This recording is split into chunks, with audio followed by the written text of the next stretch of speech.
आपको पता है मैं जहाँ बैठा हूँ, जिस मार्केट में बैठा हूँ, रघुकुल टेक्सटाइल मार्केट, इस मार्केट में तकरीबन 3,500 से 4,000 दुकानें हैं। 3,500 दुकानों के बीच में बैठा हुआ कोई व्यापारी अगर वो बोलता है कि कंपटीशन है तो गलत है। कंपटीशन है तो वो आपके दिमाग में है। व्यापार में कहीं भी कंपटीशन नहीं है। अगर कंपटीशन ही होता है तो 3,500 व्यापारियों के बीच में मैं आपको बैठा हुआ ही नहीं मिलता। रघुकुल टेक्सटाइल मार्केट जैसे सैकड़ों मार्केट है सूरत के अंदर में, लाखों व्यापारी हैं। अगर कंपटीशन होता ही तो ये व्यापार यहाँ होता ही नहीं, क्योंकि हर व्यापारी अगर कंपटीशन की भावना रखता तो एक दूसरे में मार काट चालू रहती, कोई किसी को जीने ही नहीं देता। आज हर व्यापारी व्यापार कर ही रहा है, व्यापार छोटा हो या बड़ा हो, हर कोई कर रहे हैं। आपके मंडी में भी व्यापारी होंगे, आपके आसपास भी दुकानें होगी। ठीक है, अपनी जगह बड़ा व्यापारी व्यापार कर रहा होता है, लेकिन बाकी छोटे छोटे व्यापारी भी अपना जीवन यापन गुजार ही रहे होते हैं। तो कंपटीशन कहाँ है? कहीं नहीं है तो बस सिर्फ आपके दिमाग में, आपकी सोच में। आप सोचते हैं लेकिन ऐसा है नहीं। कंपटीशन कहीं नहीं है। अपनी जरूरत के हिसाब से, जगह के हिसाब से सारी चीजें बिकती हैं। अगर आप बिहार में हैं और बात करते हैं कि यहाँ पे ड्रेस मटेरियल काफी अच्छा बिके, तो ये पॉसिबल नहीं है। आप पंजाब में आप सोचे कि यहाँ पे साड़ी काफी अच्छी चले, तो ये पॉसिबल नहीं है, क्योंकि पंजाब में साड़ी से ज्यादा ड्रेस पहनने वाले हैं और बिहार की बात करें तो ड्रेस से ज्यादा साड़ी पहनने वाले हैं। सिक्के के दो पहलू होते हैं, तो चले मैं आपको दूसरे पहलू के बारे में समझाता हूँ। आप सिर्फ साड़ी का व्यापार करते हैं, आपके बगल का कोई व्यापारी साड़ी के साथ ब्लाउज भी रखता है, तो उसकी सेल ज्यादा हो सकती है, ये चीज मैं मानता हूँ। कोई और व्यापारी साड़ी के साथ ब्लाउज, लहंगा, दुपट्टा, काफी सारे मटेरियल लगता है, उसकी सेल और ज्यादा हो सकती है, ये चीज भी मान सकता हूँ मैं। तो आपको भी अगर सेल बढ़ानी है तो आप भी हर कुछ रखिए। आप अपने व्यापार को जितना ज्यादा से ज्यादा रेंज में तब्दील कर सकते हैं आप कीजिए, क्योंकि आपके आसपास जो भी कोई व्यापारी अगर बड़ा व्यापारी बनता है तो कहीं ना कहीं वो अपनी प्रोडक्ट के कारण बनता है, अपनी सर्विस के कारण बनता है, अपनी सुविधा देने के कारण बनता है। साड़ी के साथ आप अगर ब्लाउज किसी को देते हैं और वो भी आप अगर उसे बोलते हैं कि मैं आपको ये 3 घंटे में ये सिलवा के दे सकता हूँ, तो ग्राहक आपके यहाँ जुड़ते हैं। अगर आप उसे बोलते हैं कि ये साड़ी है, आप घर तक ले जाएं, घर पे देख लें, पसंद आए आपको तो आप रखें, नहीं तो आप लौटा दें, तो भी ग्राहक इससे जुड़ते हैं। अगर आप उसे और भी इस तरह की कोई सुविधा देते हैं तो भी ग्राहक जुड़ते हैं। तो ये सारा डिपेंड करता है कि आप सुविधा और सर्विस कितना देते हैं। ग्राहक उसी से जुड़ता है, व्यापार उसी से बढ़ता है। बाकी हर एक चीज की अपनी अपनी कीमत है, कीमत के हिसाब से हर चीज बिकती है। बात करूं, अब मेरे पास भी साड़ियाँ, काफी सारी साड़ियाँ बनती है। अब देखिए, दोनों साड़ी बनारसी साड़ी है, आप देख सकते हैं इस तरह से, ये दोनों बनारसी की साड़ी है।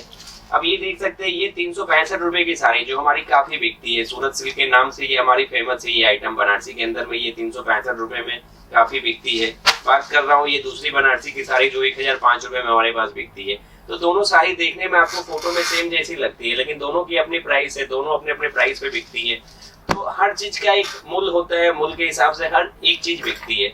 तो आप इस चीज को दिमाग से निकाल दें। कंपटीशन है, कंपटीशन कहीं नहीं है व्यापार में, कंपटीशन सिर्फ अपने दिमाग में है। आप जितनी मेहनत करेंगे, जितना ध्यान देंगे, परचेजिंग आपकी जितनी अच्छी होगी, सर्विस आप जितना अच्छा दे सकेंगे, आपका व्यापार उतना चलेगा।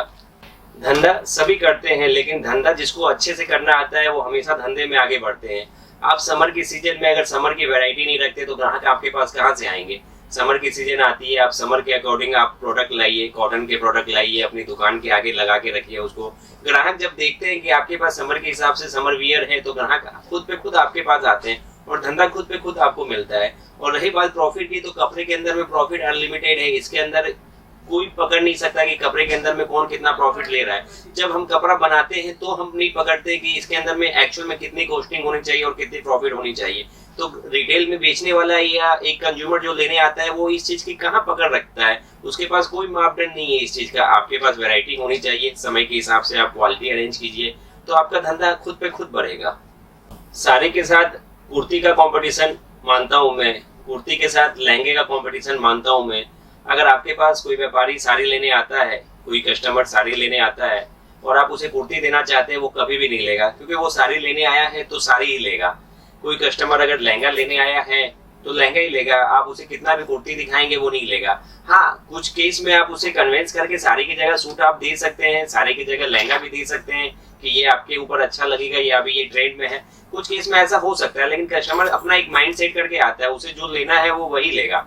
और आप कभी भी आप किसी भी अपने पड़ोस की दुकान को देख के मत चले कि वो क्या लाता है, क्या बेचता है, किससे लाता है। आप अपनी दुकानदारी अपने हिसाब से देखिए, पड़ोस में क्या बिकता है आप उससे अलग कुछ यूनिक चीजें लाइए।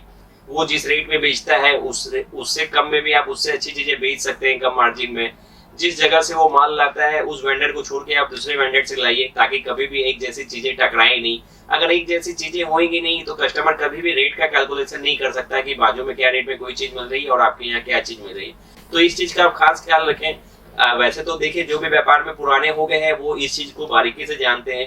ये समस्या आती है सिर्फ तो सिर्फ नए व्यापारियों के लिए, उन्हें ऐसा सिर्फ लगता है, लेकिन काफी सारे तरीके हैं जिसे आप इसे आसानी से हैंडल कर सकते हैं।